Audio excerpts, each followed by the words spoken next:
Fala pessoal, vamos olhar mais um problema de otimização, mas antes disso não se esqueça de se inscrever no nosso canal e dar sua curtida nesse vídeo, porque isso significa muito pra gente.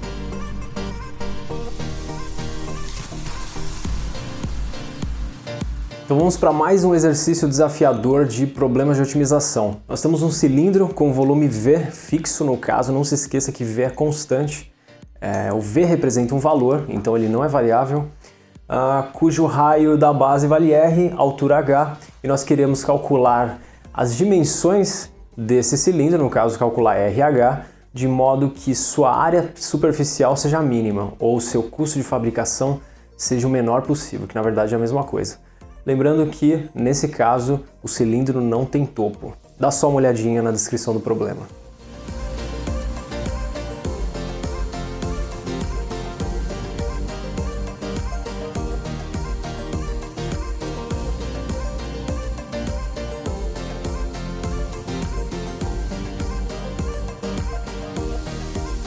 Então nós temos aqui um cilindro com raio da base R e altura H e volume V. Lembrando que o volume ele é fixo.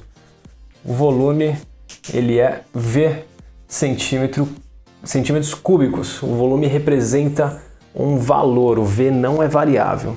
E nós queremos calcular a área superficial desse cilindro de modo que ela seja a menor possível.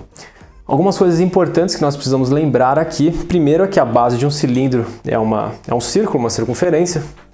Então nós temos aqui a base dele e a área dessa base, a área da base desse cilindro, ela é igual a π vezes r². Devemos lembrar também que a área lateral desse cilindro, ela vale o quê? Ela vale 2πr vezes h. Por quê? 2πr vezes h. Porque desenrolando, imagine que isso seja uma folha metálica, se você abrir ela, você verá que o comprimento dessa base, ele é o comprimento da circunferência. Então, 2πr vezes a altura, que é a altura do próprio cilindro aqui. Então, a área lateral, AL, é igual a 2πr vezes h. Ou seja, qual que é a área total desse cilindro?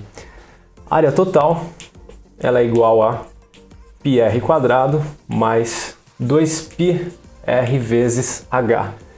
Seria 2πr² se ele tivesse topo, mas ele não tem tampa.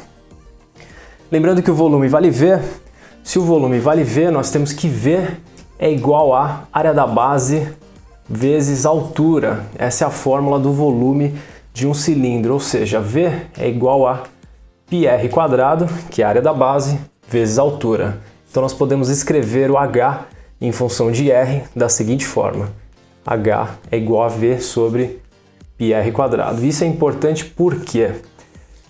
Isso é importante porque antes de sair derivando a expressão, nós precisamos escrever o AT em função de R somente. E escrevendo o AT em função de R somente, nós temos AT em função de R, que é igual a πr² mais 2πr vezes h, V sobre πr², ou seja, πr² mais π com π, corta, R com R também, sobra só um R aqui embaixo, πr² mais 2V sobre R aqui embaixo.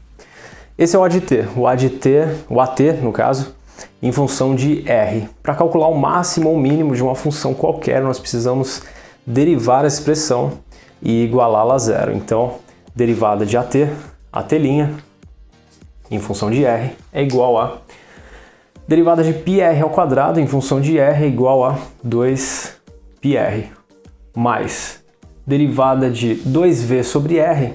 Esse 2V na verdade é constante, então a gente pode colocar aqui na frente e pensar que aqui a gente só está derivando 1 sobre R, né? 2V vezes 1 sobre R, derivada de 1 sobre R é igual a menos 1 sobre R², ou seja, a linha de AT' é igual a 2πr menos 2V sobre R². onde que o AT' será igual a zero? Em 2πr menos 2v sobre r quadrado, que é igual a zero. Quando que isso acontece? Isso acontece quando 2πr é igual a 2v sobre r quadrado, corta 2 com 2, simplificando, então nós temos que πr ao cubo, passando esse r quadrado aqui, multiplicando o lado esquerdo, é igual a v, ou r ao cubo é igual a v sobre π, portanto, o r é igual a raiz cúbica de v sobre π. Está aqui o valor do nosso raio. Tendo o valor do raio, nós podemos calcular o valor de h da seguinte forma. O h é igual a v sobre πr quadrado, ou seja, o h é igual a v sobre πr, que é a raiz cúbica de v sobre π, tudo isso ao quadrado. O v fica v aqui em cima, π a gente não mexe.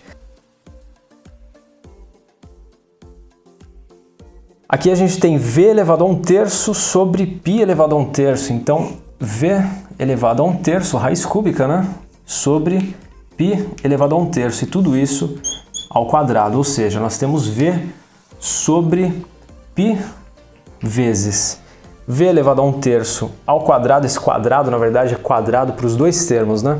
Então v elevado a 1/3 elevado ao quadrado é igual a v elevado a 2 sobre 3, sobre π elevado a 1/3 elevado ao quadrado é igual a π elevado a 2/3. Simplificando π elevado a 2/3 por π, aqui a gente tem π elevado a 1/3.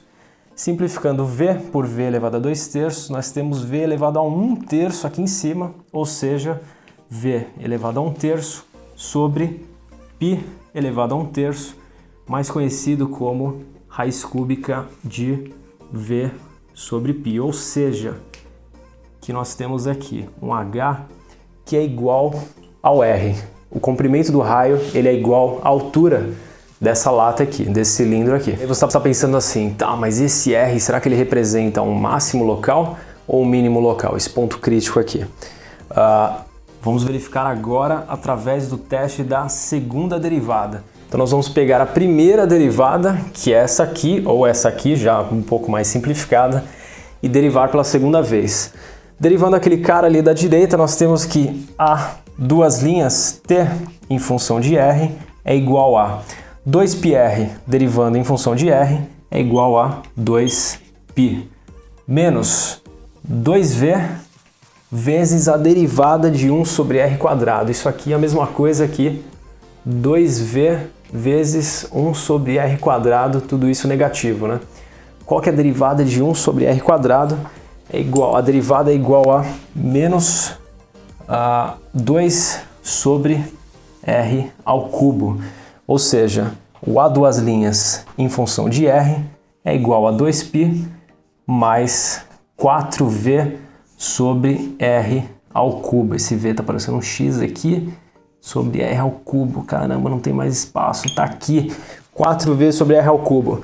Se você joga um valor de r positivo, no caso o r é positivo, porque o volume é positivo e π é positivo, nós temos aqui 4v sobre r ao cubo também positivo. Quando a gente soma 2π, dá um valor mais positivo ainda, ou seja, nós temos aqui, ou ali naquele ponto crítico, ou no exercício como um todo, um mínimo.